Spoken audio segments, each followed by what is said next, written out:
Good morning, everyone, and welcome to CDER Direct Drug Listing 101, the basics. For the next 50 minutes or so, you will hear from 4 members of Drug Registration and Listing Branch, including myself, and we will take you back to the basics of drug listing using FDA's CDER Direct. So sit back and enjoy the ride. Here's my agenda for Drug Listing 101. I will go over who needs to list and when that needs to happen. I will do a live demonstration to show what needs to be included in drug listing SPL. Then we will finish up with a summary, some do's and don'ts, and share some helpful hints. So drug listing, who has to do it? Basically, if you are required to register, then you are required to list your drug products, and there are very few exceptions to that. If you are a contract manufacturer or CMO, you must list under your own labeler code.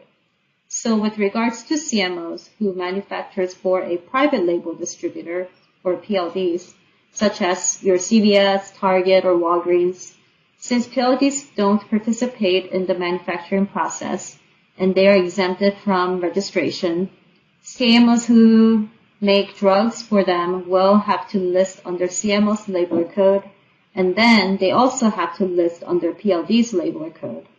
However, PLDs may elect to list on their own as an authorized agent for CMO. Now, when does drug listing has to happen? Initially, drug listing has to be submitted within 3 days of the initial registration. Any updates have to be done every June and December. However, there's no need to wait to submit updates. In fact, we encourage firms to submit updates as soon as possible. Lastly, with regards to annual listing certification, an update to your drug listing SPL certifies your listing for the next calendar year. For example, if you made an update to your drug listing SPL last month, then you don't need to recertify your listing. We will talk about blanket no change certification later in this session.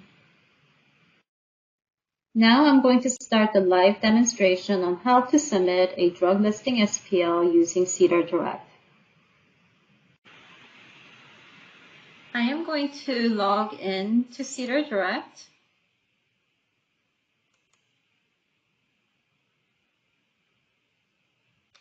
Now on the left-hand side, you will see different types of submissions.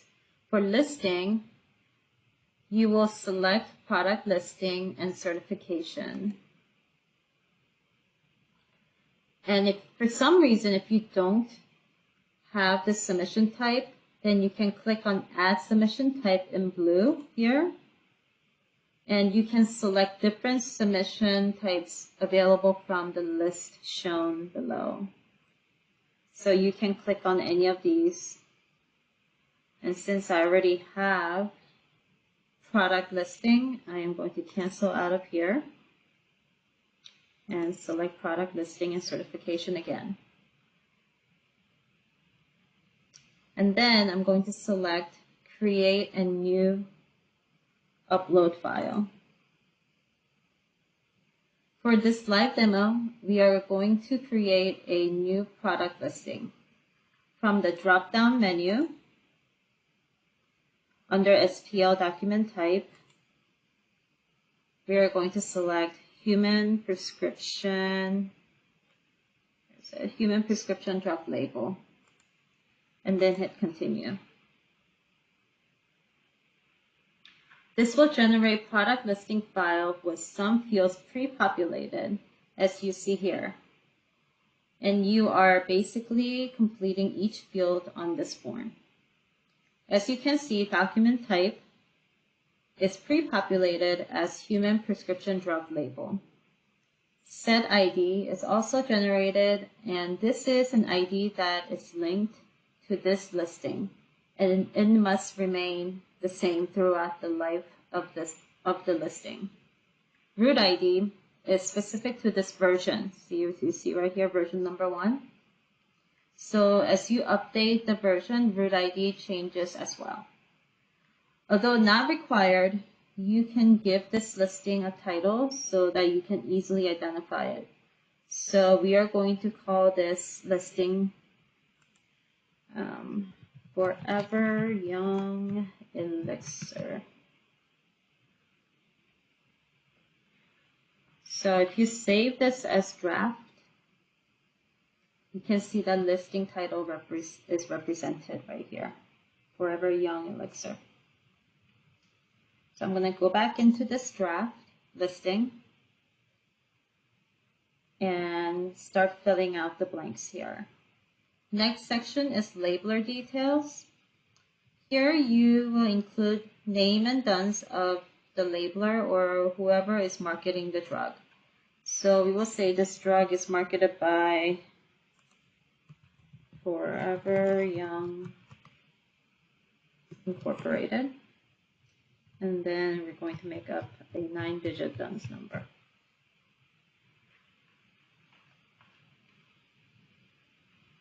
Next is the registrant details. And this is if you are a contract manufacturer and you are listing on behalf of a PLD, then you would put the information here. But we're going to leave that blank. Next section is establishments. So in order to add establishments involved in manufacturing process of this drug, you're going to select Add Establishment.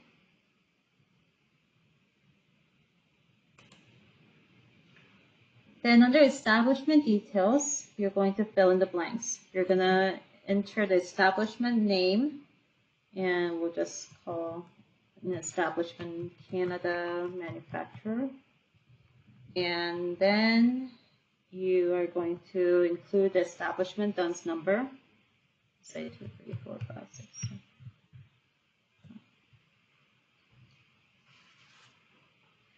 Then under business operation, select, let's say this Canada manufacturer is an API manufacturer. So you select the business operation for that entity and enter product Ndc.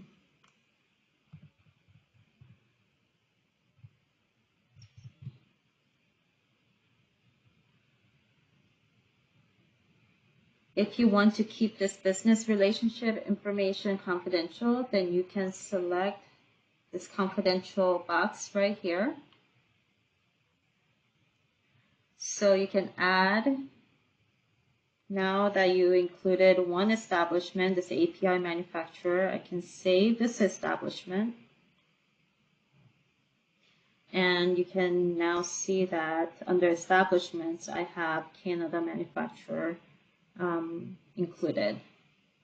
If you have 5, 10 different establishments involved in the process, in the manufacturing process of this drug, you can add all the establishments by clicking on Add Establishment. Next is products. And to add products, we're going to click on Add Products.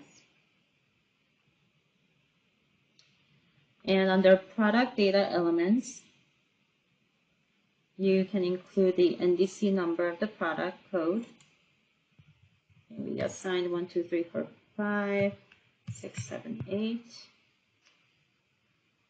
And proprietary name is Forever Young Elixir. And non-proprietary name, we are going to say it's a acetaminophen sulfate. We will leave DEA schedule blank or as is, since it is not a scheduled product. And under dosage form, we will select from the drop-down menu, and this is an elixir, so we'll select elixir. Now, route of administration, you can go through the list and select the appropriate one. This is an oral elixir, so I'm going to go down, select oral, and then move that over to the right-hand column. Source Ndc is needed if you are a repackager or a compounder, but since this product we are not, we're a manufacturing firm, so I will leave that source Ndc blank. Now under marketing details, we will select active ingredient, active under marketing status. Active basically means you are marketing this product, and completed means that you are delisting the product. So we are marketing this product in the commercial distribution, so you select active. Also include marketing start date, and let's just say I'm going to market this elixir starting Halloween day.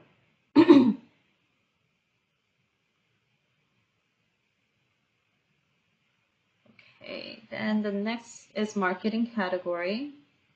And marketing category is what's your authority for marketing this drug.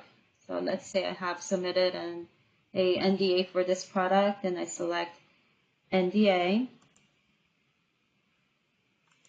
and then include the appropriate citation or the application number. So I put NDA 00000. And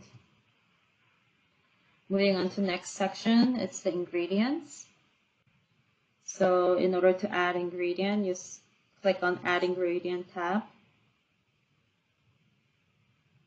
And here you can add all the ingredients associated with this drug product. So please pay attention, close attention to this section. You will notice that the denominator is the first field here, and strength comes after. It's a little bit backwards. So let's say this elixir is 1,000 milligrams per 5 ml. So we would put 5 in denominator, and this is milliliter, so applying milliliter, go down from unit of measurement, milliliter, and then you go under type, and as you can see, there are several options over here. And type is also a bit confusing, and you may need to get some help from a scientist or a pharmacist who has a little bit of chemistry background to figure this out. So active ingredient is basis of strength, means that if you are marketing, let's say acetaminophen sulfate, the milligram on the label is of acetaminophen sulfate. Then that active ingredient is basis of strength. If acetaminophen sulfate as active ingredient, but the strength part is only represented by acetaminophen part, then the moiety is the basis of strength.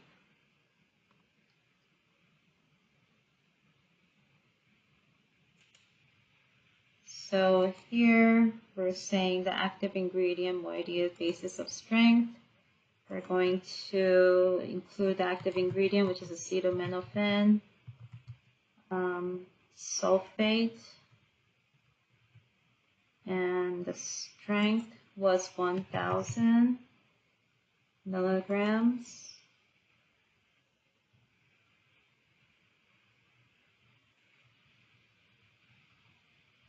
And then the active moiety is acetaminophen.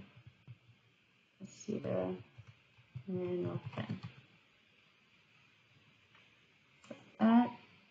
And then you add active moiety. Oh, actually we don't need to, we just need to remove that one. And then you save the ingredient.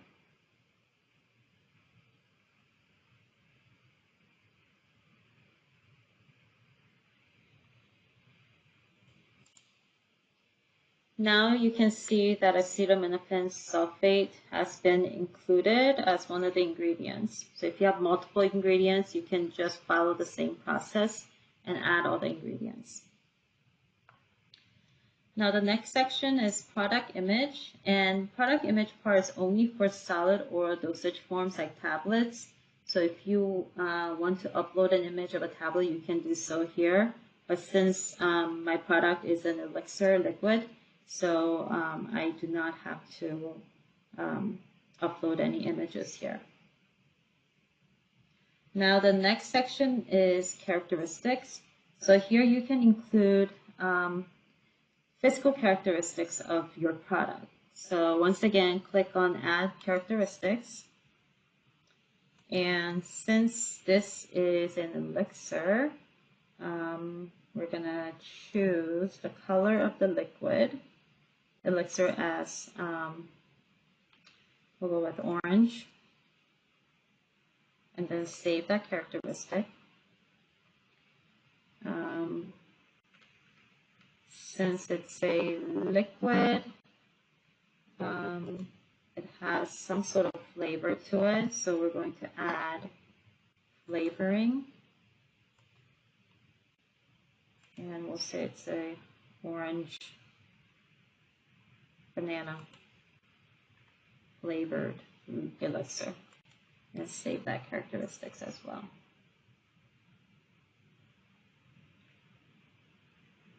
Okay.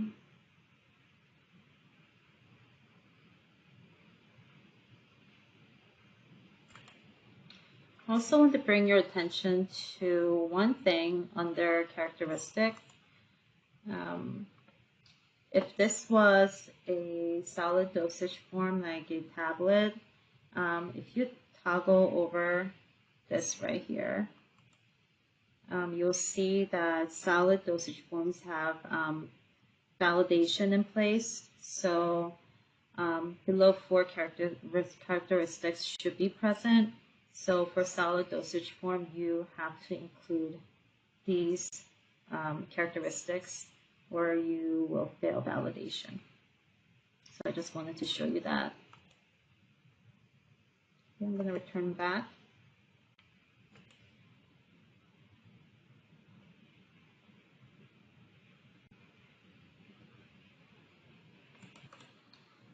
Okay, moving on to the packaging section.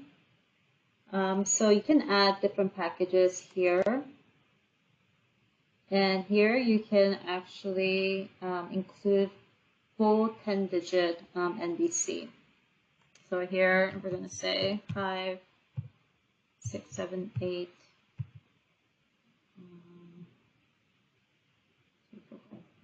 9, 0. And you can select package type.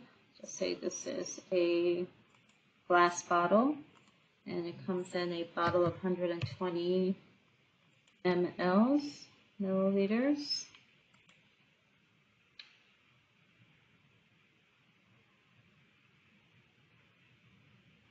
You can leave the combination product type blank if it's not a combination product, but many bottles come in a bottle inside a box. Then you can select type 0, not a combination product, and then add outer packaging information. Also, you can add the outer packaging information by clicking on Add Outer Package, or I can just leave it blank. And once again, marketing status, active, start marketing start date. We said it was going to be Halloween. If you are to stop marketing this product, you can come into your drug listing and then include starting end date here to discontinue the product.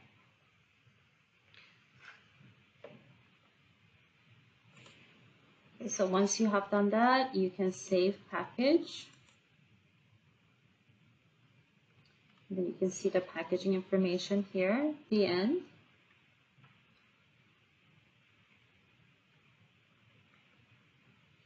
You can save this product. Now the related documents data here. If you submitted a previous listing data and you want to link that one to this one, you will put the root ID, set ID, and the version number. Otherwise, you leave this section blank.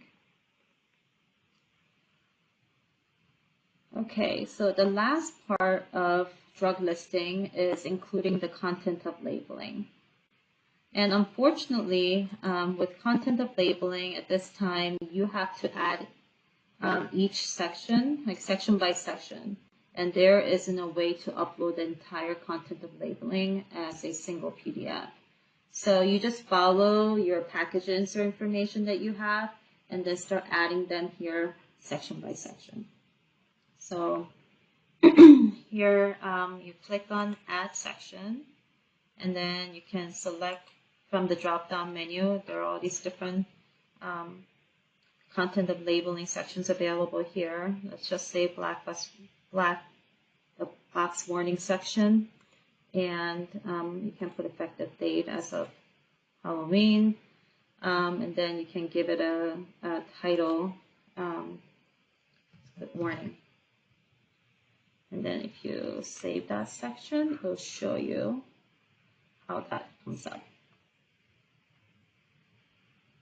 It just says warning.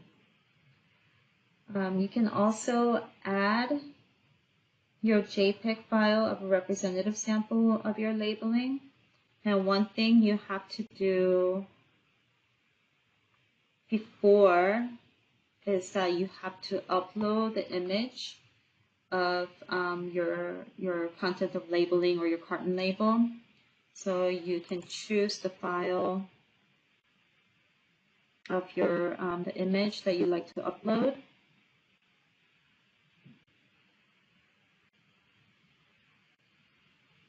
And I'm going to select here Forever Young JPEG that I saved earlier, and then upload that.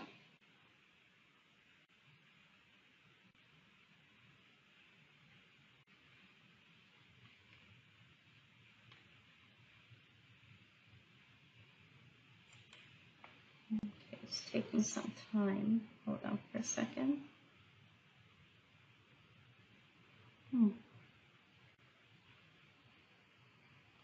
Okay, looks like there's an error associated with my JPEG. And anytime there's an error, this red box will show up and it will tell you exactly what you need to fix. Okay, so we're going to try this one more time. I'm going to go back and pick the bottle JPEG file here and then upload that. Okay, so that worked.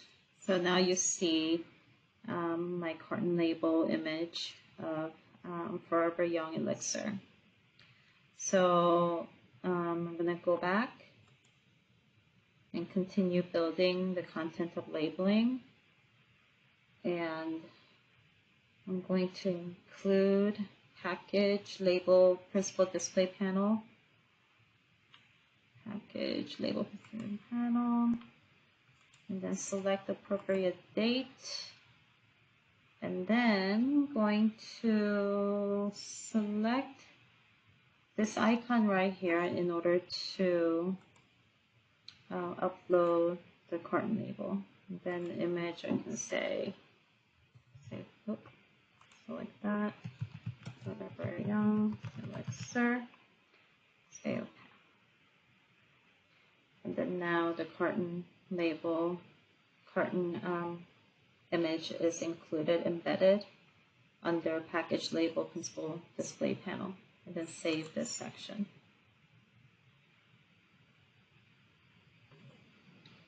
So as I mentioned before, you can continue to build the content of labeling section by section until you are done. And then,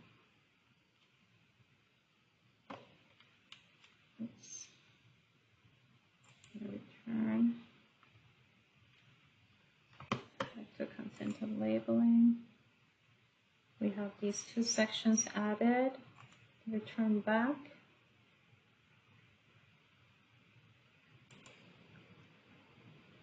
So once you have included everything for your drug listing SPL, you can save as draft,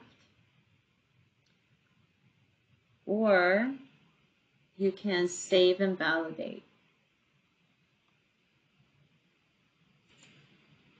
So if you choose to save and validate, just remember that this feature does not mean that you have submitted the SPL. You must still click on Submit SPL in order for your listing SPL to be submitted to the FDA. So I'm going to save the draft first. And then I'm going to go back in. I'm going to try to submit. If I'm ready, I can submit. So I submitted my listing SPL, and as you can see, the status says awaiting acceptance. So once your submission has been sent to FDA, please make sure to check back on the status of your submission. You can, you can log out and log back in, or you can refresh the screen to check the status. So now this concludes the live demonstration portion of drug listing SPL, and I am going to return back to my presentation. In summary, drug listing is important in many aspects. Listing allows FDA to maintain an inventory of all drugs commercially distributed in the U.S., and their representative labeling and listing information is used by the public and other institutions. It is important to have a standard operation procedure or system in place to verify the accuracy of listing at least twice a year. One of our priority as a group is to have complete and accurate data, and we need your help to obtain that information. Next, I'd like to go over some do's and don'ts related to drug listing. Registrants must list all drugs they manufacture. Please check listings at a minimum every June and December for accuracy. Private label distributors or PLDs may list their own drugs, but make sure to use your own labeler code when listing your drug products. Include the complete supply chain under establishments. Also, inactive ingredients are now a requirement in drug listing. Please do not submit drug listing for a non-drug products to CDER. Also, don't make assumptions. Make sure you have complete and accurate information on the drug before submitting your drug listing. Also, don't omit data to pass automated validations. Also, don't include multiple email addresses when requesting for assistance. This concludes my portion of the presentation, and I would like to leave you with some helpful links for your information. Thank you again for attending this webinar. Now we'll shift our focus into looking into the Ndc Reservation and how we use this tool inside of CDER Direct for companies that want to reserve an Ndc or National Drug Code for products that are not currently being marketed but potentially will be marketed in the near future. So let us begin.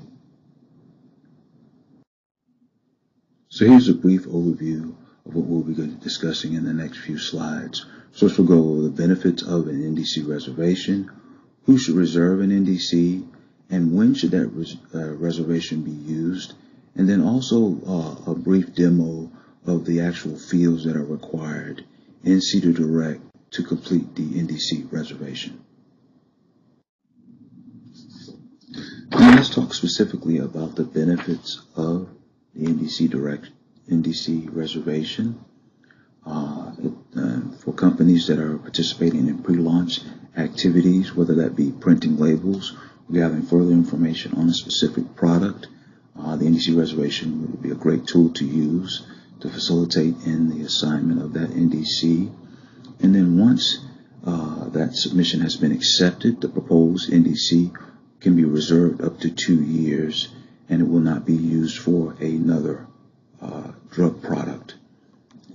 Another great preventative measure is the prevention of duplication of usage of a number for multiple drug products, and then some of the other formatting issues that we run into that the electronic system has really eliminated when it comes to Ndc configuration. But one of the errors that the Ndc Reservation tool has helped with obviously would be the duplication of a number for two different products. And then finally, contract manufacturers can reserve NDCs by using the PLD's labeler code, by using the private label distributor's labeler code. So we find that this has been helpful as well. Now moving forward, who should reserve an NDC? As I mentioned before, a company that's participating in pre-launch activities, they're pre-printing labels, contract manufacturers who've taken on the responsibility of listing on behalf of the private label distributor under their NDC. And then finally, a company that does not know the final characteristics of a particular product. They may not know the final imprint information or some of the other physical characteristics to the product's final approval. This way that gives them some lead time in assigning an NDC for a particular drug product. And finally, when should you reserve an NDC?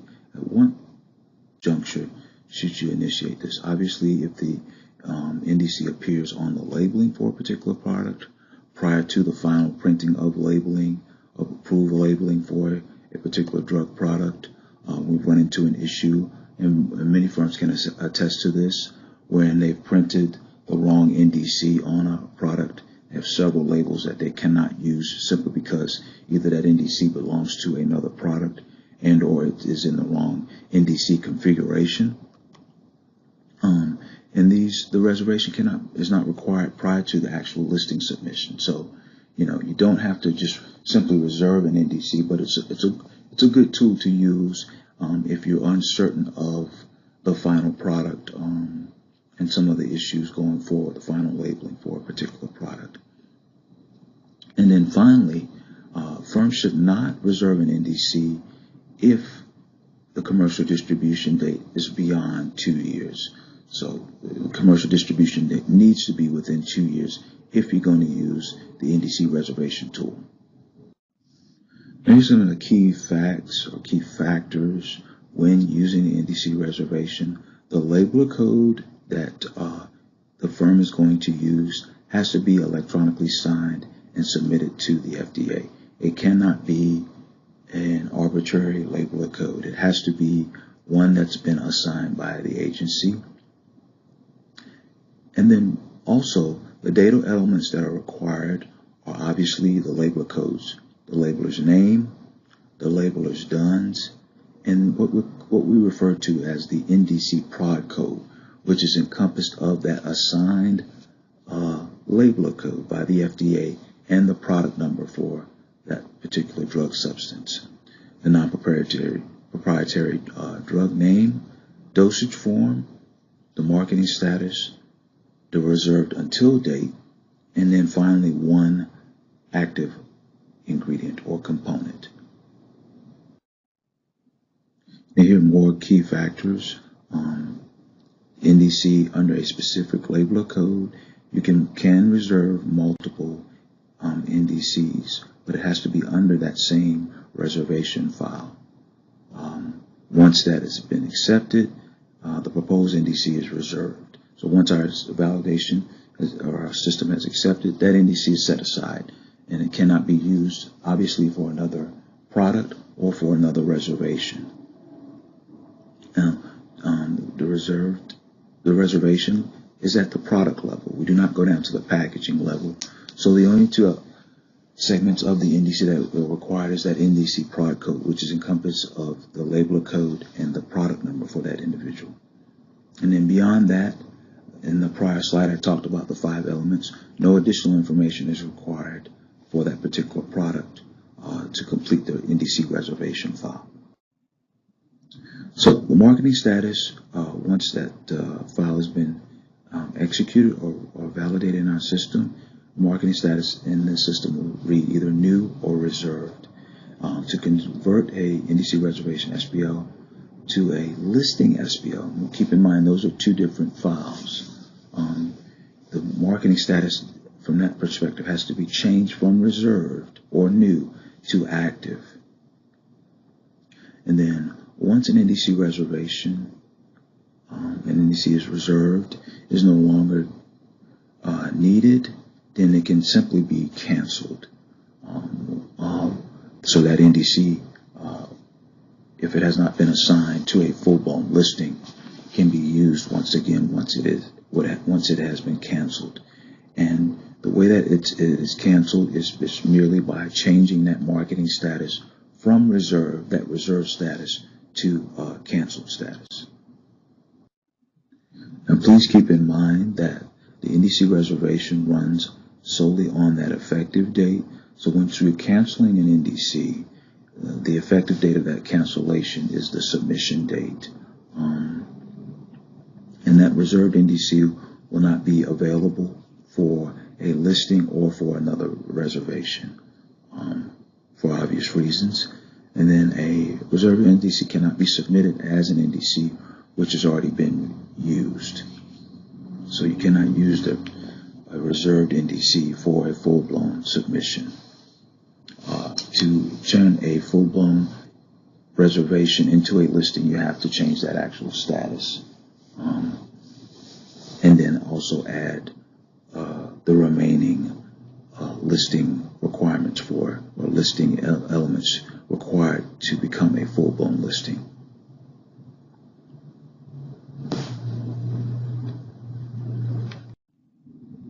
Now, the final set of key factors. The Ndc reservation is not a drug listing. It's not a complete listing, as we mentioned in several of the other slides.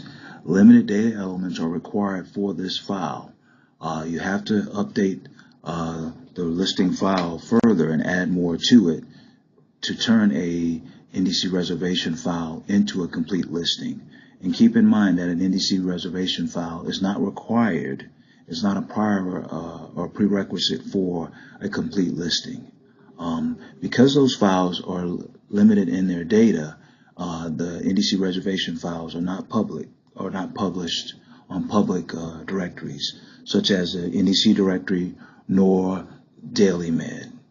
And also keep in mind that the effective date coincides with the submission date.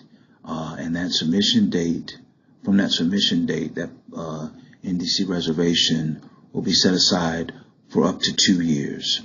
So you have 2 years to exercise use or keeping that Ndc on hold. And so to the next few couple of slides, I'm going to show you some of the screens within CDER Direct that reflect the Ndc reservation and the required fields to accomplish that or to facilitate that. Now we'll go into the specific screen versions from CDER Direct that show you step by step how to submit a Ndc reservation. Once you've logged into the tool, you'll select Product, Listing, and Reporting, and you'll see the Header Details and Labeler Details screen, and it shows you the version number on the right hand side of the screen and then the effective date. And keep in mind that your reservation will be 2 years from that effective date. When you scroll further down on this page, you'll see the labeler details, the registrant's detail, the labeler's DUNS, and the registrant's DUNS. Below that will be an establishment.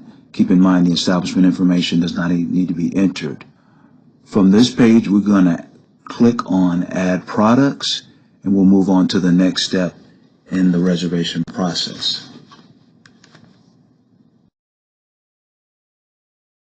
Good morning. My name is Troy Koo. I'm a technical information specialist. Just a quick demo for those who are looking to delist a product that's no longer on the market or soon will be off the market. And also, we'll show you how to update your listing. If you are discontinuing a product, and I want to emphasize that this is required, okay? When you are stop manufacturing the drug and stop marketing, You have to notify FDA and let them know that you're delisting it. Not certify and let it expire is not the same as delisting it. It is important that you understand the difference. Okay. So how do you delist a product? First, open the previous SBL file and click on Create a New Version. Change the marketing status from active to complete and enter the end marketing date of the product that you want to delist. The end marketing date is the expiration date of the product last lot released on the marketplace. Okay. And when you're done, say and click Submit SBL file. Now I'm going to show you a quick demo how to do that using CDER Direct.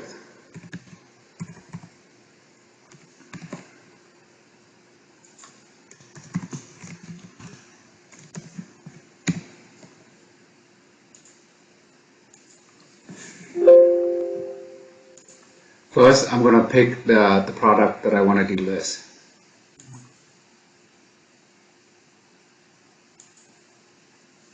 So right now, you in the view mode, meaning you cannot make the edit or change until you click on Create New Version. And then I'm going to go down to the products. Here's my products.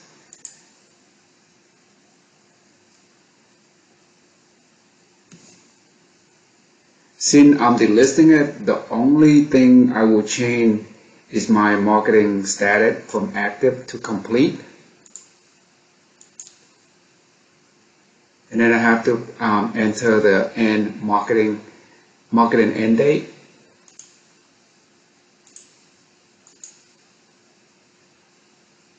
Okay. Remember, your marketing end date is the expiration date of the product last lot released on the market. Okay.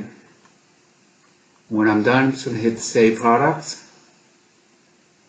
and then Submit SBL. And that's how you delist a product. Next, how to update previous listing. The process updating your listing are very much the same. Okay.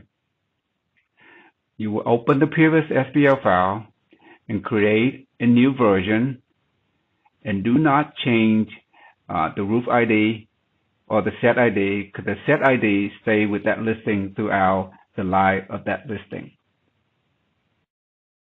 Next, you're going to modify the information as appropriate, and then when you're done, just save and submit the SBL file. And that's how you update your listing. As always, don't hesitate to contact us if you have any questions. And that's all I have. Thank you.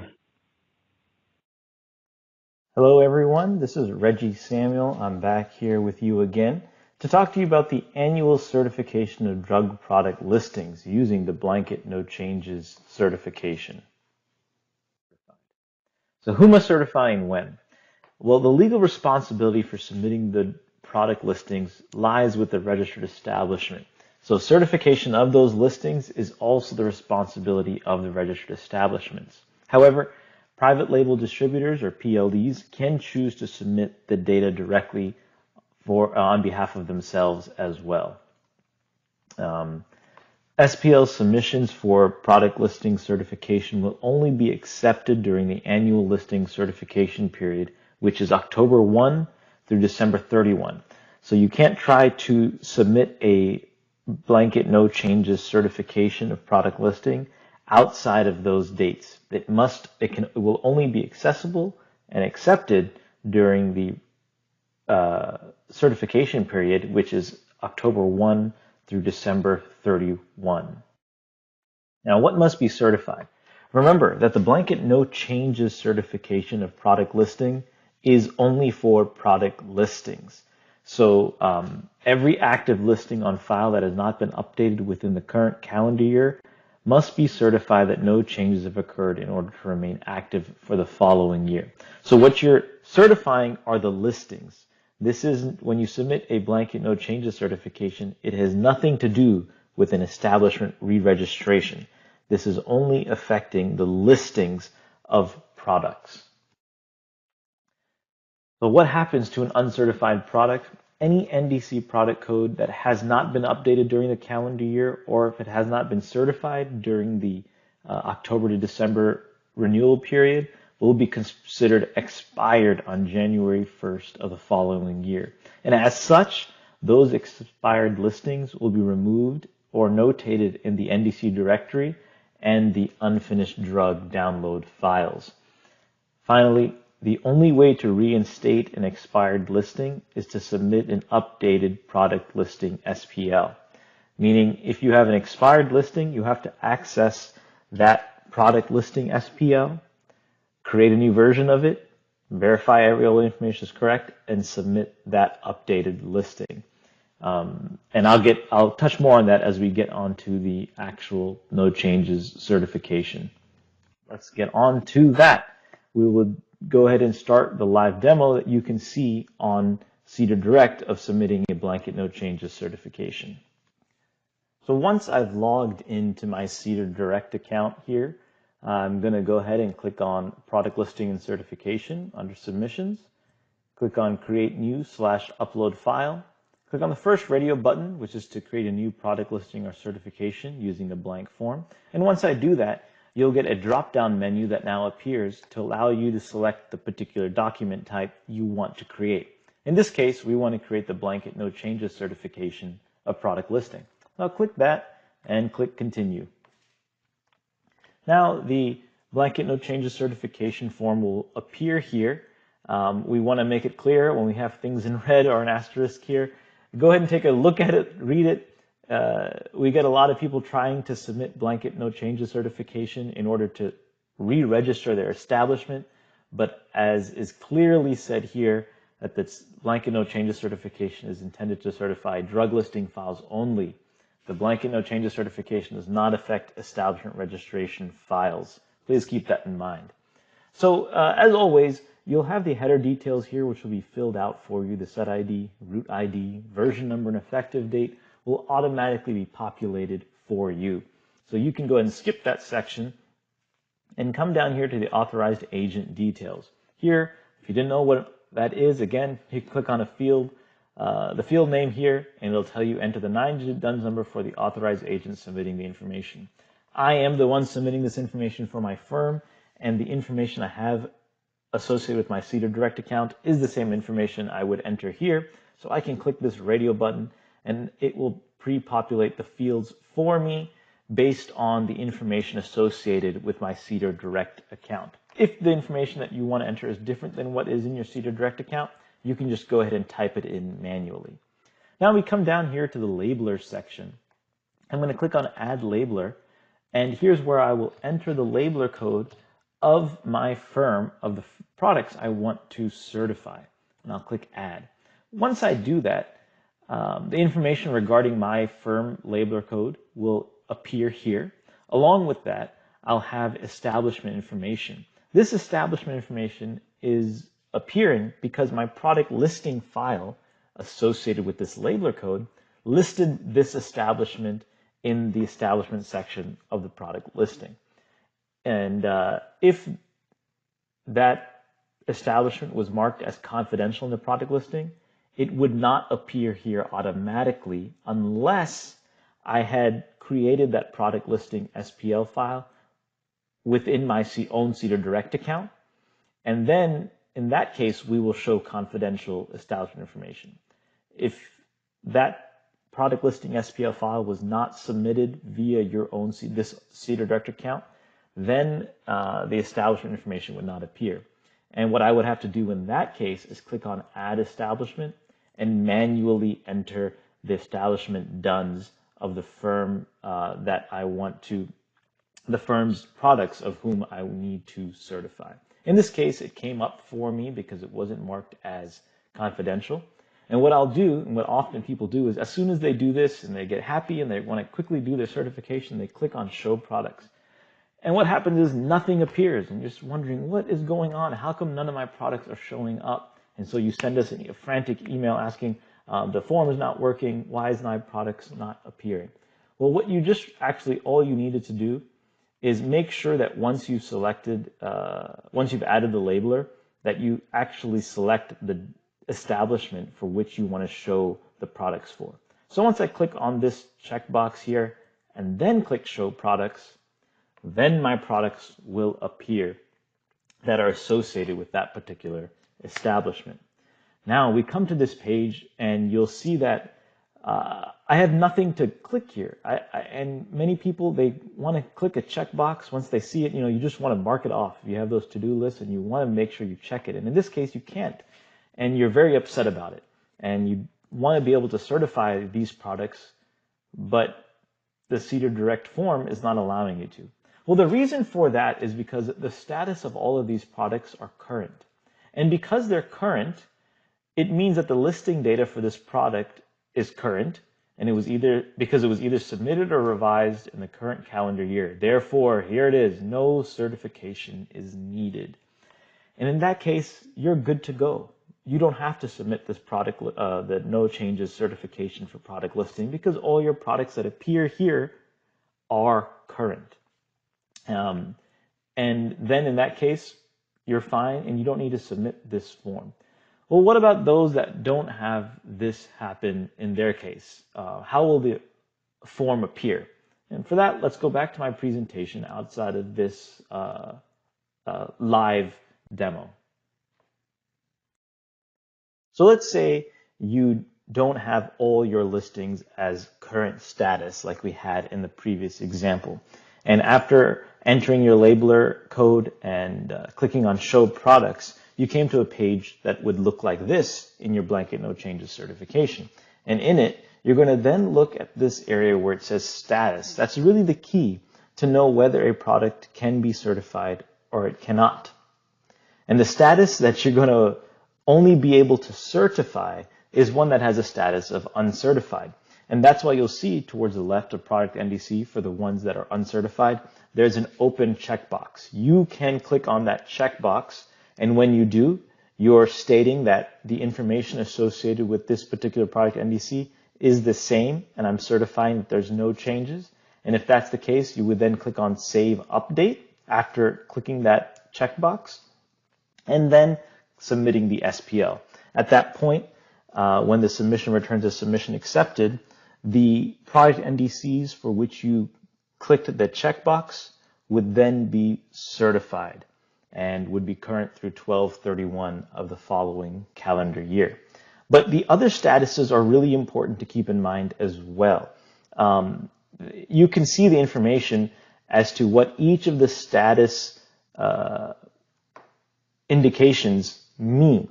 And let's, for example, just take one of them that's on here, which is validation errors. When it says validation errors for a particular product NDC, that means all I got to do is go up to this, basically this dictionary at the very top of my screen, which tells me what the definition of validation errors means. That means that the current version of the previously submitted product listing file does not conform to current validation procedures.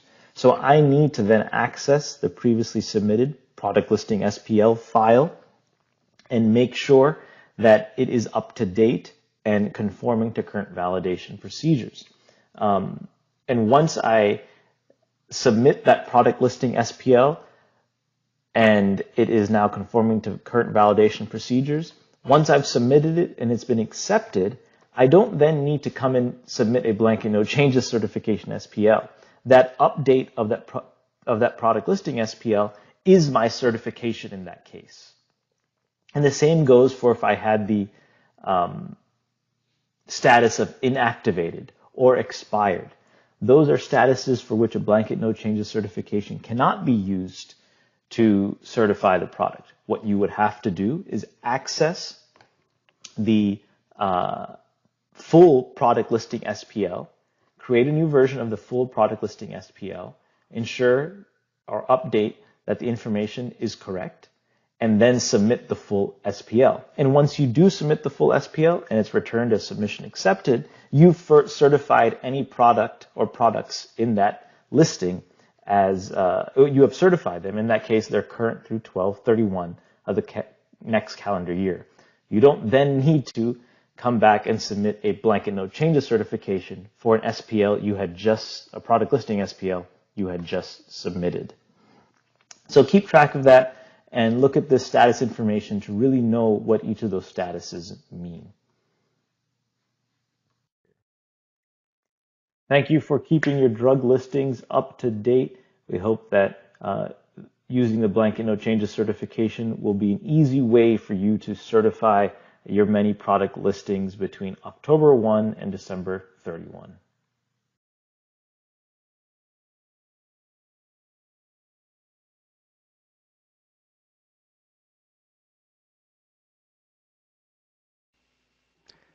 Thank you for the great presentation. In our next session, we'll learn about the National Drug Code, focusing on the rules for assigning and changing the NDC. Please join me to welcome back our speaker for this session, Lieutenant Commander Soo Jin Park. Welcome, Commander Park.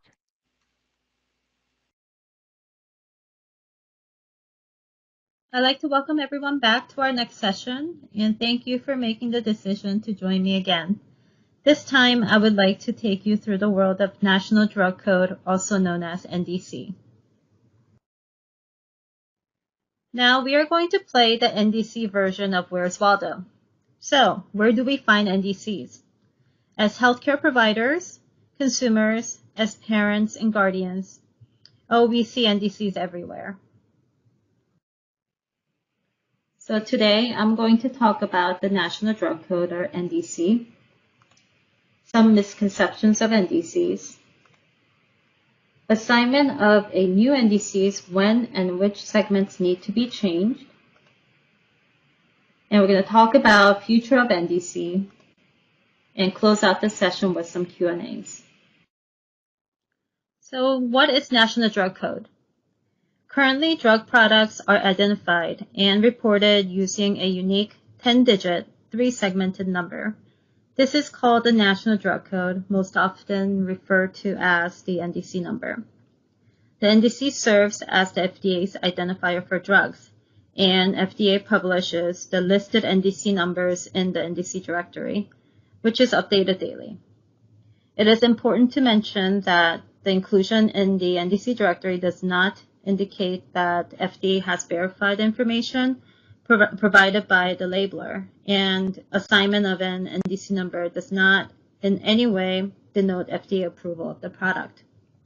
And any representation that creates an impression of FDA approval because a product has an NDC number is misleading, and it also violates federal laws. Next, I've included historical timeline about NDCs for your information. Now I'd like to talk about some misconceptions regarding NDCs in 10-digit versus 11-digit formats. The Drug Listing Act of 1972 required registered drug establishments to provide the FDA with a current list of all drugs manufactured for commercial distribution. Drug products are identified and reported using the NDC in a 442 format, which established the FDA's 10-digit format. Then, Health Insurance Portability and Accountability Act was enacted in 1996, implemented in 2000. And under a HIPAA-covered transaction, the NDC is required to be a part of the medical code data set and called for NDC to be reported in an 11-digit format instead of 10. Some other agencies and healthcare systems reformatted NDCs to 11-digit under HIPAA. An 11-digit NDC is formulated by adding a leading zero to short segments to create a 542 format. Some government agencies and private payers require the NDC in an 11-digit format with leading zeros for billing of drug products. Here's an example of NDC number found on a carton label. The three segments of the NDC includes labeler code, the product code, and package code. And currently, NDC number can be proposed using following configurations: 442, 532, and 541. And the example you saw in my previous slide was in a 442 configuration. The first set of numbers in the NDC identifies the labeler, such as the drug manufacturer, repackagers, or distributor. Labeler code is assigned by the FDA. And in my example here, the labeler code 0777 is for Ndca Products Company, the labeler of Prozac. The second set of number is the product code, which identifies the specific strength, dosage form such as capsules, tablets, liquid, and formulation of a drug for a specific labeler, and product code is proposed by the labeler. In my example, product code 3105 identifies the 20 milligram of Prozac capsules. Drug products that share the same formulation but have different product features that clearly distinguish one drug product version from another must also have a different product code under the same labeler code. Finally, the third set is the package code, which identifies package sizes and types, and package code is also proposed by the labeler.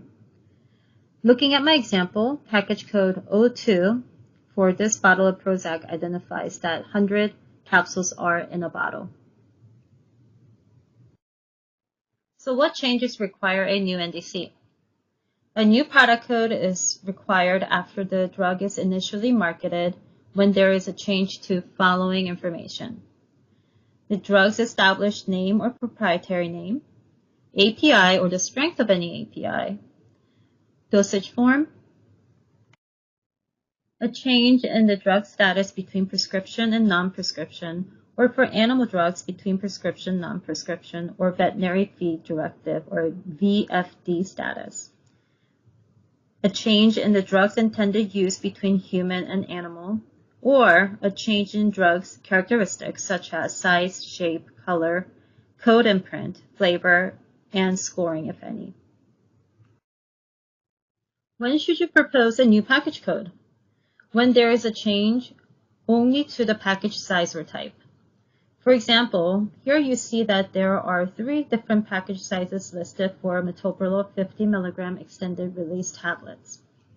Let's say this firm decides to stop marketing the 100 count bottle and instead start marketing 200 count bottle of metoprolol 50 mg. Then they must propose a new package code for this NDC. So recently there's been many discussions pertaining to the future of NDC. And one of the questions that we are all thinking about is, will 10-digit NDC numbers run out? Currently, 5-digit labeler codes are being assigned by FDA, and we expect to run out of 5-digit labeler codes in about 15 years. We recognize the importance of the NDC in many aspects of healthcare today, and is aware that any change to its format or length will have an impact on the overall healthcare system. So recognizing that a change to NDC length and or format will be necessary when FDA runs out of 5-digit labeler codes, in 2018, FDA conducted a public hearing to receive input from stakeholders like you on how to maximize the benefit and to minimize this impact well in advance of any forthcoming changes. We wanted to listen to healthcare industry stakeholders to determine the appropriate next steps for NDC code transition. And we suggested 4 possible options. Option A was to maintain current practice without modification. Option B was same as option A, but transitioning on a specified date in the future. And option C was to adopt the 11-digit HIPAA format and transitioning to 12 digits later on. And lastly, option D was to harmonize NDC by adopting a 12-digit 642 format.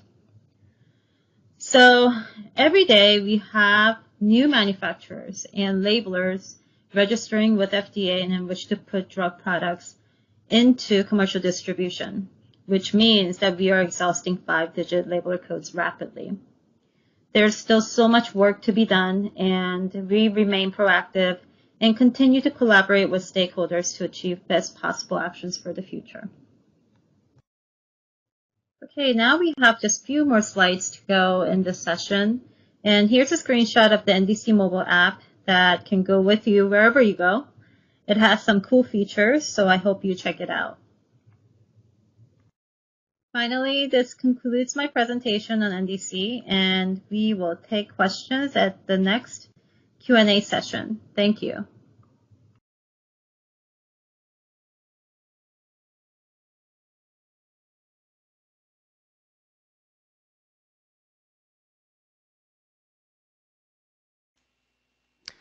Thank you for the great presentation.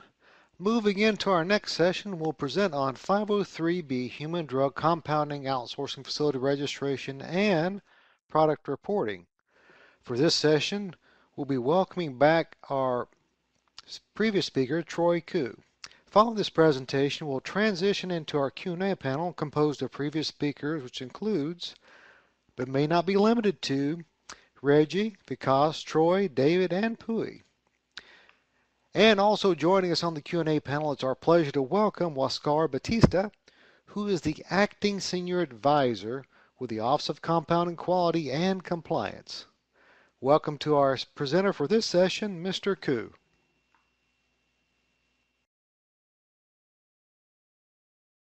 Hello again, my name is Troy Koo.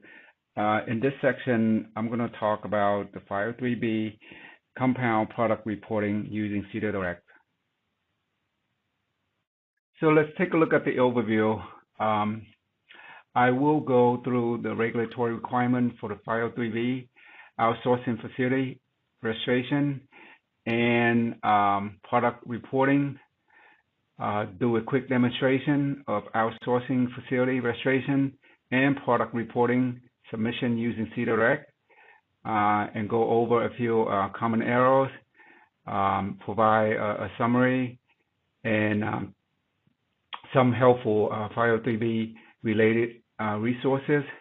Then finish up my presentation with a challenge question. From the Drug Quantity and Security Act, create a new section in the Food, Drug, and Cosmetic Act, Section 503B, which is establishment human drug compounding outsourcing facility. Outsourcing facility is defined as facility and at one geographic location, engaged in the compounding of sterilized drugs, complying with the requirement of 503B. Register an outsourcing facility exempt from certain FDA approval requirements.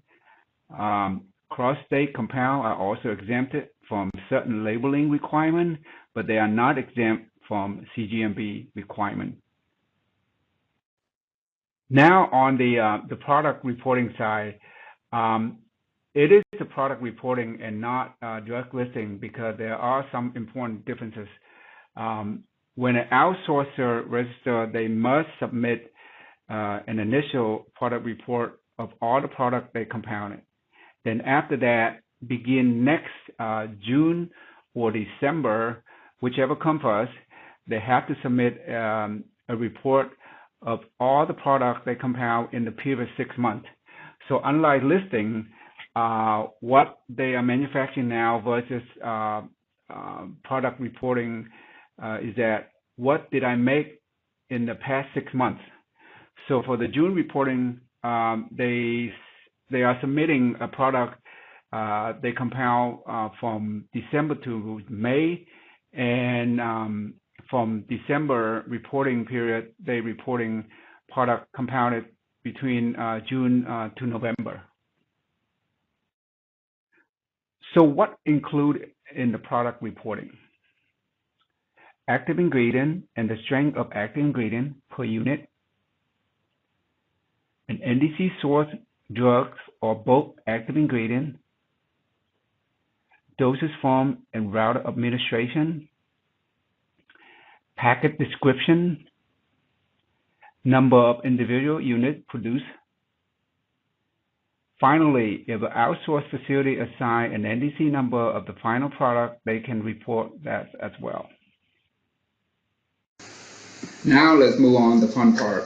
But before I start the outsourcing facility registration demo, I would like to mention that the established registration for the 503B facility is identical to the regular established registration that was covered earlier by Regie, okay? Except there's a specific business operation, and it's called Human Drug Compound Outsourced Facility. All right, so let's get started.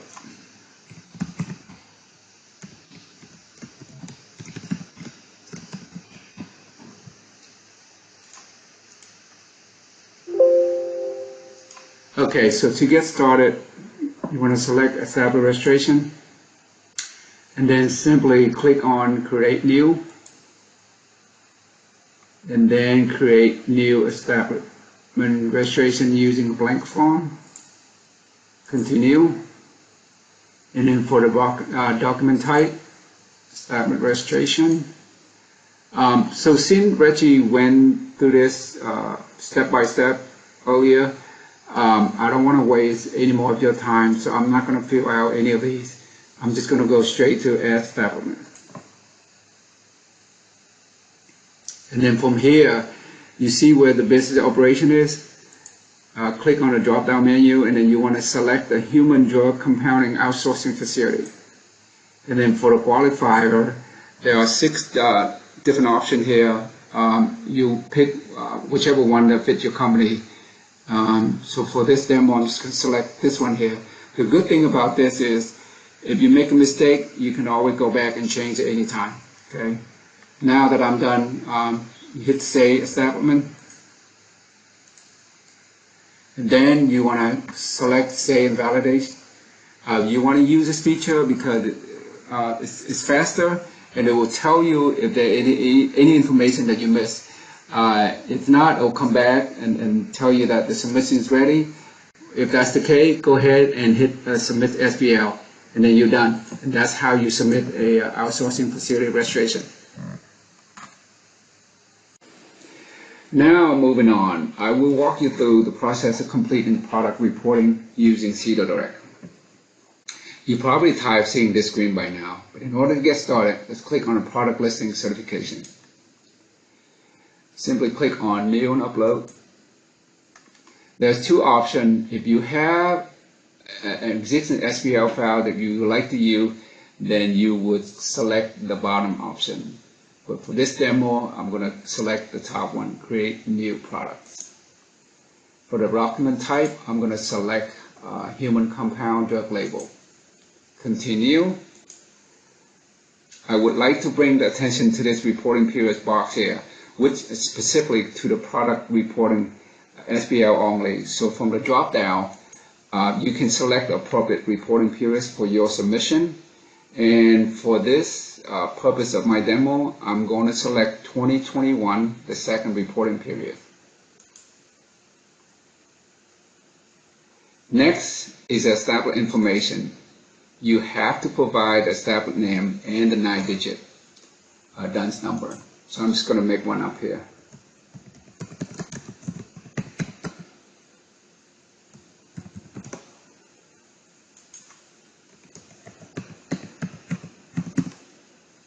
And the business operation is already pre-populated for you. So now I'm done. I'm just going to hit Save Establishment.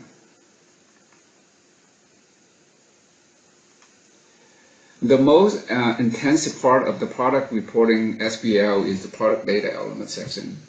So the agency requires registered 503B facility to report whether they have a compound product during that 6-month period. If you don't have a product to report, simply select No from the drop-down menu and submit your SBL file. But for this demo, I will select Yes. And then I'm going to click Add Product. I'm going to fill in the information. So for those who were listening to Soo Jin earlier, the product data element looked very similar to the regular listing, SBL. And one thing you can see here is that the Ndc product code is not a required field for the product reporting SBL, because the outsourced facility are not required to assign an Ndc number to the final product. However, if they are assigned one, they can include in the SBL file. We incur the assignment of the Ndc to all compounding drug. It is the most efficient method of the source identification. So for this demo, I'm going to enter my makeup Ndc number for my hand sanitizer.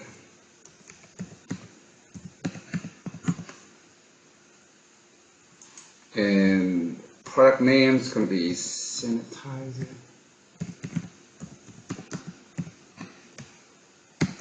And then under proprietary name, I'm going to use isopropyl alcohol, which is the active ingredient for this product.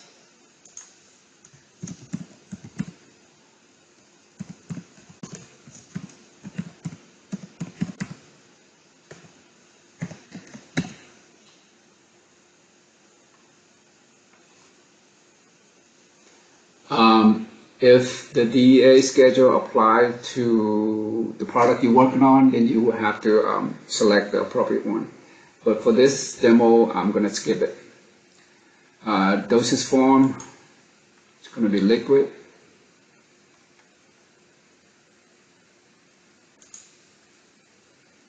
And then route administration is going to be topical. Marketing category is already pre-populated for you. Next, the ingredient section.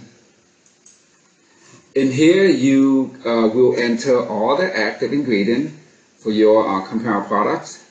As mentioned before in the drug listing section, the strength and the active ingredient is represented as a ratio. So that is numerator over denominator. And there's no different from the product listing SPL. So for my example, the denominator strength is going to be 100 with the milliliter, and then the type is going to be active ingredient. Active is based on the strength. And then the unit name is going to be isopropyl alcohol.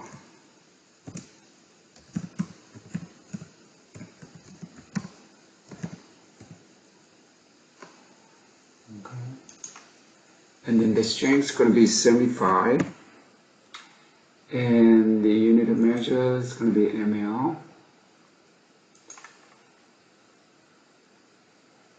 and the moiety is going to be the same. Next, the most important part in the ingredient detail section, which is the source NDC. Okay? You must include the source Ndc of the active ingredient that you're using to compound the product. And that source must be listed with FDA. Okay, so for my demo, I will make one up.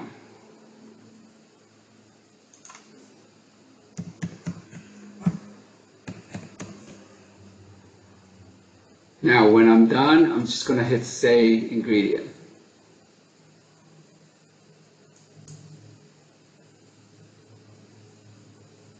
Okay, so seeing the characteristics is an optional for the product listing, for the product reporting. I'm just going to skip that part. So now the final section of the product report SBL is the package section. Okay. Under the package code, if you assign an NDC to the final compound product, then you can enter the full NDC here, which I do.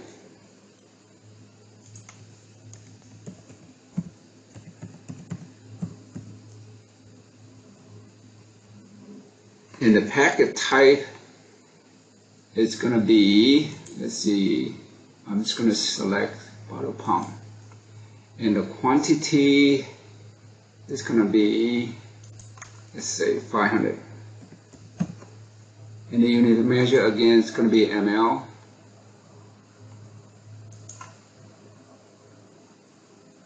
and the number of produced. Let's see.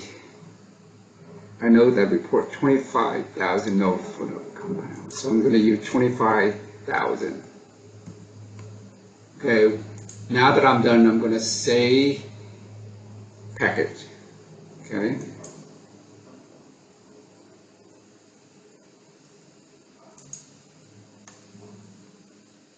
Next page, you can review your product detail information, and if you are done, you can click Save Products. If you have more product, if you have more product to add, simply click on product under product section and continue the process. If not, click Save and Validate. Yeah. Once you come back with the submission ready, you can click on the Submit SBL. If it's come back with an arrow, then click on Go to the arrow and see what it is. If you can't figure it out, you can send us an email. Notice that I skipped the content of labeling because it's not required for the product reporting. Okay. And that's that. So that's how you submit a product reporting. Thank you. Next, we're going to look at some of the common error. But I would like to mention that if you make any change in certain field in the data element section, you should expect to receive an error message. And some are easy to fix, and some will require a new NDC number. Okay. So for this error, if you change the active ingredient or the strength, generally a new product NDC is required. So for this error, your source NDC must be listed with FDA and have an active status. Next error, the set ID stay with that listing throughout the life of that listing. So keep using the same set ID when update new version of product report.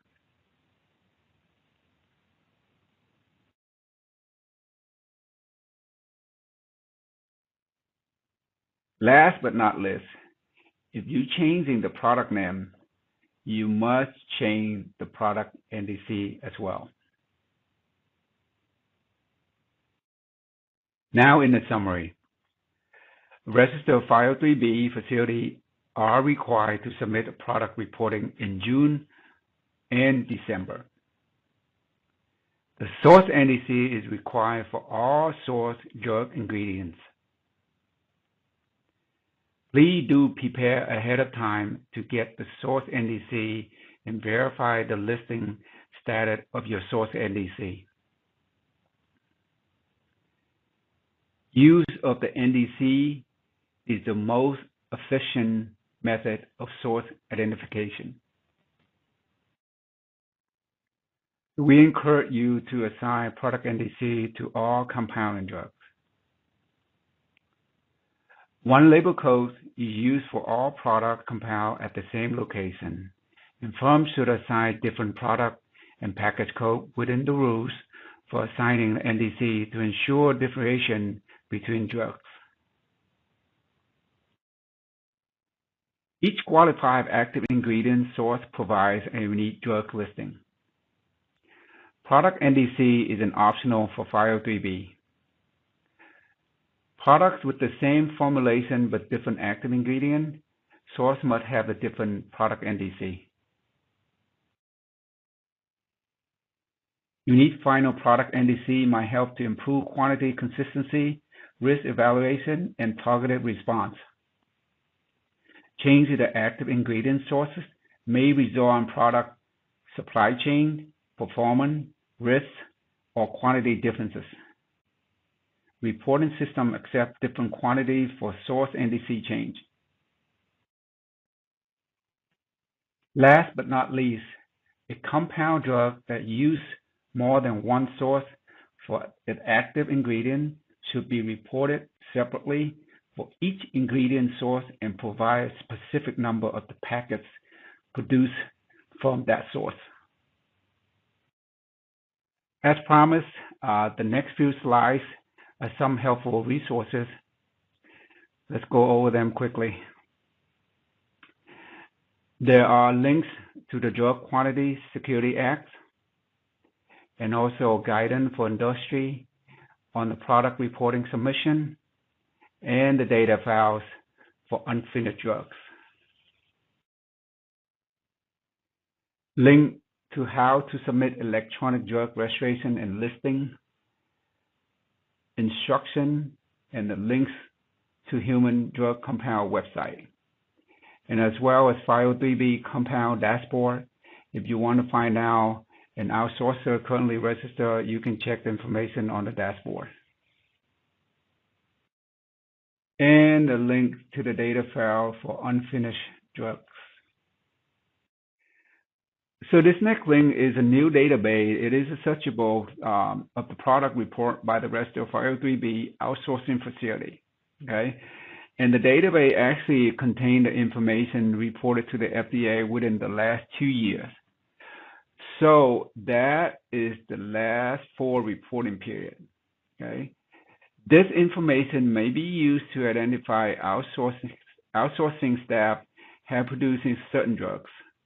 And you can search it by reporting period, reporting year, or by the active ingredient, and also by the register established name from the drop-down menu. As just a reminder, the retrospective information does not identify drugs that outsourcing facility intend to produce in the future, because this is what was reported to us in the past 2 years. Okay, now let's test your knowledge of 503B product reporting. And here's your challenge question. Which of the following are true statements related to 503B product reporting? A compounded drug that uses more than one source for its active ingredient should be reported separately for each ingredient source. B, Ndc assignment is optional. C, source Ndc is required for all source drug ingredients. D, all above.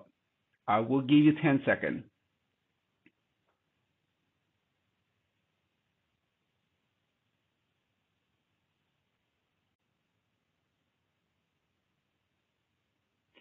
If you select D, you are correct.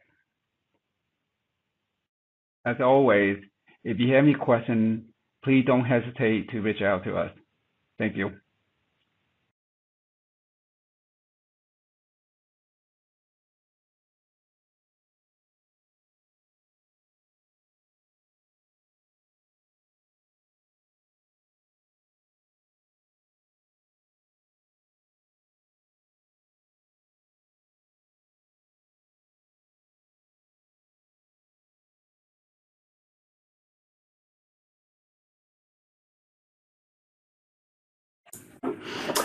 Hello, everyone. This is Paul Lobach, the branch chief for drug registration and listing. I want to thank you for attending the workshop so far this morning.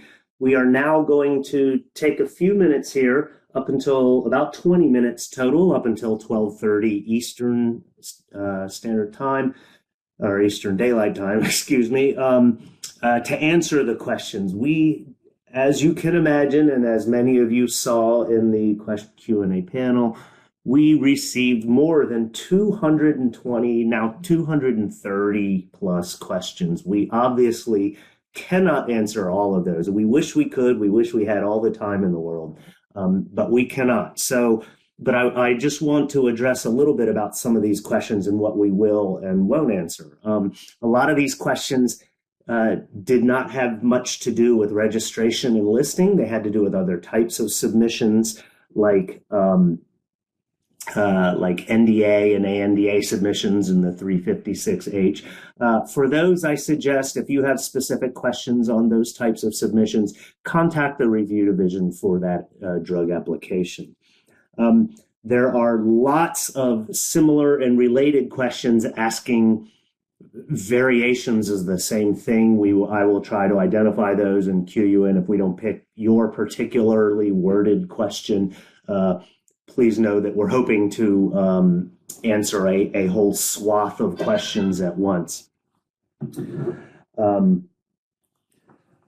There are also some that are just so specific to one particular product or company. We're not, I don't want to say it's a waste of time to answer those, but we don't want to get into the weeds too much of any particular situation. I encourage companies who are asking very specific questions about this error or this situation, feel free to email that question directly to our eDRLS help desk, and we'd be happy to get to that and get you the specific answer you need to your question. There are also a few that should be able to be answered by our afternoon presentations after lunch. So I'm hoping those of you who asked those questions can stay on and stay logged in for the afternoon sessions, because I know you will get the answer you're seeking in those sessions. So, and again, having said that, if your question is not answered, you can always send it to the eDRLS help desk. You can send it to the drug info help desk.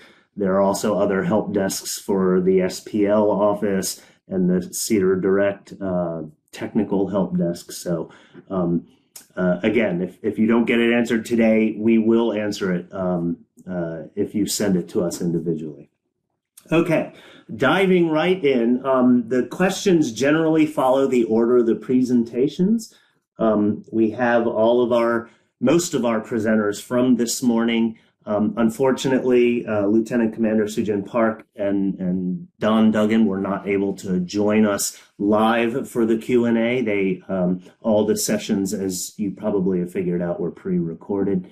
But the rest of the panel should be able to answer those questions. And we also have the addition of Huascar Batista from our Office of Compounding, Quality and Compliance. And he'll be able to answer some of the compounding questions in addition to Troy Koo. So diving right in, the very first question was for Don, but I will field this one. It asks, is there a way to find who the application holder is instead of the labeler in the Ndc directory?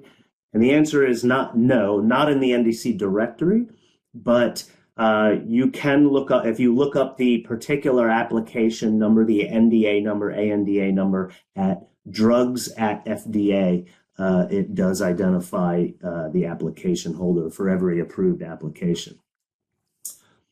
Okay, moving on. This next question I'm going to direct to Regie.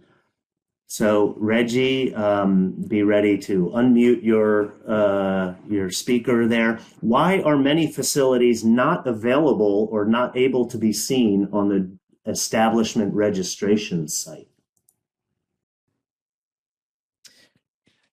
The drug establishment current registration site shows all establishments that have been registered via a establishment registration. So if you don't see an establishment on there that you expect to see, it's because they have not submitted an establishment registration. Keep that in mind. We have sometimes folks that submit a labeler code request and they've been assigned a labeler code, and then they go to the drug establishment site to find themselves, and they won't find themselves because that site only shows firms that are registered as drug establishments via an establishment registration, SPL.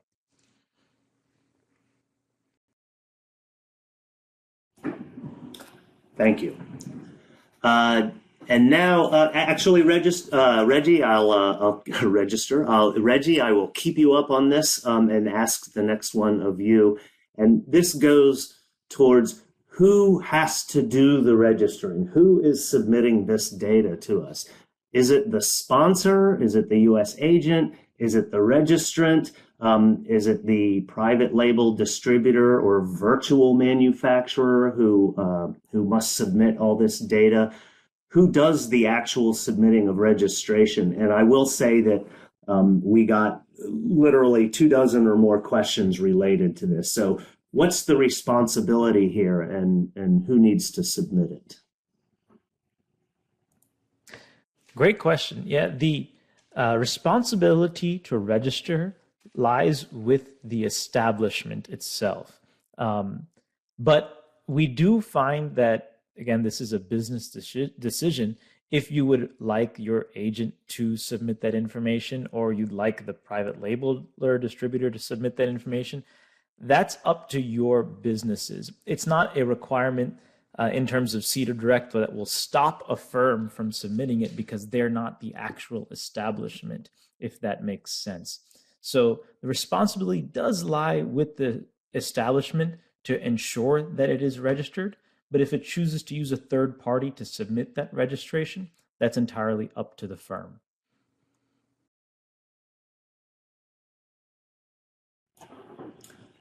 Yes, and I'll just note, excellent answer. I'll just note that also, if the private label distributor or somebody submits on your behalf as an authorized agent, if you are the manufacturing facility, you do not also have to submit that same registration. As I always say to folks who ask rather informally, I don't care who gives me the data I need, I just want my data. So as long as in these contract manufacturer, private label distributor relationships that go on, work it out amongst yourselves who will be doing this and who's going to, as importantly, maintain this information with us and keep it renewed. As long as you work it out and have a clear understanding of who's doing it and who's going to be responsible for it, that works for us. We, FDA, we just want our data.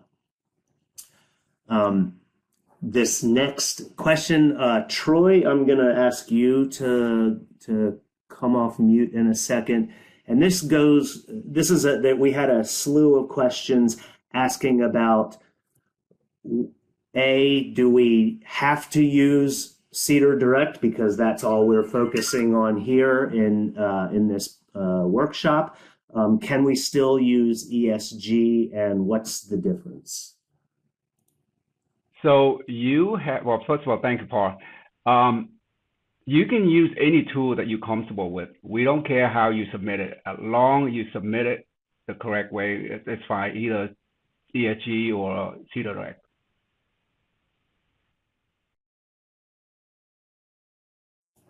Great, thanks. Yes, ESG stands, for those who don't know, stands for the Electronic Systems Gateway. FDA, in addition to CDER Direct, also offers an application called Xform. A lot of you may be familiar with that and actually use that now. And I mention that now because we have a lot of questions related to this next one that I'm going to put up there. And Troy, I'll ask you to also get ready to come off and answer this one. A lot of questions about people who are now, having seen us demonstrate CDER Direct and hopefully liking what they see, they are interested in using it themselves. They've used other systems, whether it's CDER Direct or they've used consultants to create their registrations and their listings now. Can they now start using CDER Direct on their own? And how do they get those files into CDER Direct? So if you, in the past, if you're using, tool that you create an XML file yourself or have a third party that created for you, CDER Direct have the option for you to import the file itself. And if the file, obviously comparable with CDER Direct, then you should be able to submit it through CDER Direct using those existing files. Otherwise, you will have to create, a brand new submission, which, is very easy and the system itself is very friendly user. So, but yeah, you're more than welcome to use the existing file if it's compared with CDER Direct. Okay, back to Regie. I'm going to do two quick-hitting but related questions for you to answer at once, just to save a few seconds. First of all, does a facility that manufactures API only, whether it's API for compounders or API for other finished drug manufacturers, does an API only manufacturer have to register? The second is, does a virtual manufacturer have to register, one that contracts out all the manufacturing functions? Does a virtual manufacturer have to register?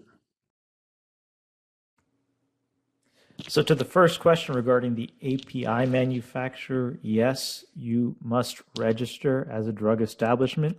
If you are manufacturing for 503B for a human outsourcing facility, you will note that in your business operations that you choose and the qualifier that you choose. So the answer to the first question is yes. For the second question regarding the virtual manufacturer, like I mentioned before, if you're not involved in the manufacturing, repackaging, any of those manufacturing activities we have spelled out in 207, you should not register as a drug establishment. So make sure you keep that clear in how you register. And just to add to what Troy had mentioned, if you do have a file, and I didn't show that because of time in my presentation, that you want to start using CDER Direct, all you have to do is click Establishment Registration, Create New /Upload File, and click on the second radio button that says Import an Existing Establishment Registration, and you can import your previously submitted establishment registration file that was done using a different tool. Just want to get that in real quick for those of you that asked that question. Thanks, Reggie. The next one is for Vikas. I'm going to move on. I'm going to skip a bunch as I see we're running out of time here. I want to hit at least one or two questions from each of the presentations. So Vikas, can you please clarify what's the difference between a deregistration submission and an out of business notification? Hi, Paul. Thanks for that question. It's for the I think you mean establishment deregistration versus out of business notification. Those are the two types of SPL. Establishment deregistration, you would deregister if the establishment is no longer manufacturing drug products for commercial distribution. They could still be continuing to manufacture other non-drug products. And the out of business notification SPL would be exactly what it says. It's just when the company is completely going out of business and no longer functioning. So, and in both cases, so you would use either the establishment deregistration SPL or the out of business notification SPL, whichever best applies to your situation. Thank you, Vikas. Puii, Puii Huber, for those who don't know that, she was introduced with her formal name. This next one is for you. So how long does it take to obtain a labeler code? What's the general length of process after someone first submits a labeler code request to the final moment or when they are actually able to use it to list drug products? Thank you, Paul. So there are, as I've during the demo, I showed you there are two types of labeler code requests. One is if you submit a complete labeler code request, that if you do that, your labeler code request will be expedited. It should take, we have it there as 21 days, but it should be usually, if there are no issues with the labeler code, it's usually processed within 7 days. And for the labeler codes that are not completed, the additional details that I showed earlier, if those are not completed, it takes longer since we have to email the company with the business operation and the physical address. And so for those, it could take up to 21 days. Thank you. So plan ahead, folks. Don't wait for that labeler code request to submit that at the last moment. Another related question, I'll field this really fast just to save some time from muting and unmuting. It says, do you have to have an establishment number before being assigned a labeler code? You do have to have a DUNS number, which is used as the establishment number, but you do not have to be a registered establishment to have a labeler code.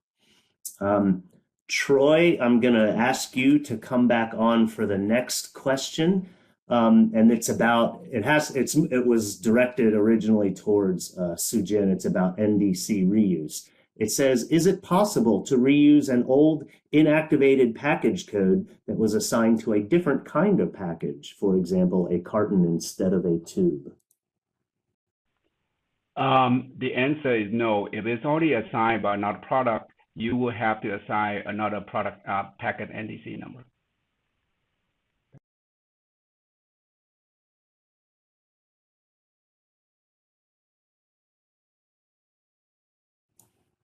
Thank you for that. We have a question. I'll field this one also. Actually, no, Puii, probably it's best you might have a better answer than I can for this. We have someone asking, if you are a veterinary drug manufacturer and you submit an Ndc labeler code request for animal drug, can you do this in CDER Direct? I believe you cannot do submit any labeler code request or listing. Labeler code request through animal drug. You can email askcvm@fda.hhs.gov. Thank you. That last part is the one I needed you to answer because I couldn't remember the email address. So yes, for labeler code requests for CVM or Center for Veterinary Medicine, please contact them for those. You cannot submit those through CDER Direct. Okay, moving on to this is a drug listing certification, which I believe was Regie. We have a question. If my drug was approved this year in February, and I'll insert this on my own, and I assume this means they listed it in February, do I need to do the no changes certification in October through? Great question. No, if you had listed a drug in the current calendar year, that Ndc is current through December 31st of the following calendar year. So you would not need to submit a no changes certification in the current calendar year.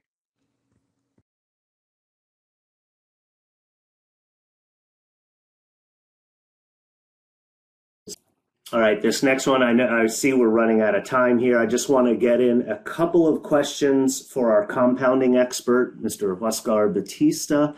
Huascar, we did receive a question about noting or asking what to do if a company has multiple sources for an active ingredient within a single product.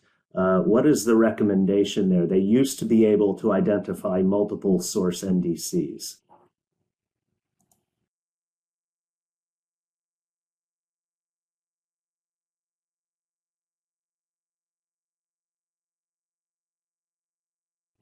And Huascar, if you are speaking, we are unable to hear you. Are you able Yes, I can hear you. Can you hear me now? Yes, we can. Yes, thank you. Thank you, Paul. Thank you for the question. So if your product has multiple sources for its active ingredient, you will need to assign a separate NDC to your finished product if you choose to assign an NDC. So if you have two API sources, when you report the quantity, you will need to report the quantity manufactured for API source 1, and then report a separate quantity for API source 2 for the finished products that were manufactured.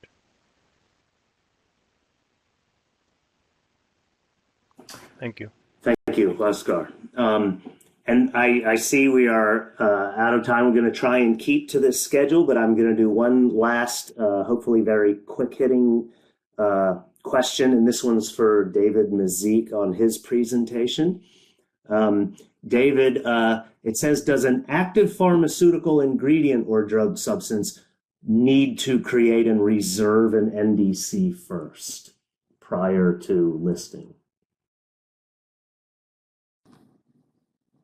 Thanks for that question. It's not a requirement for the API to reserve an NDC.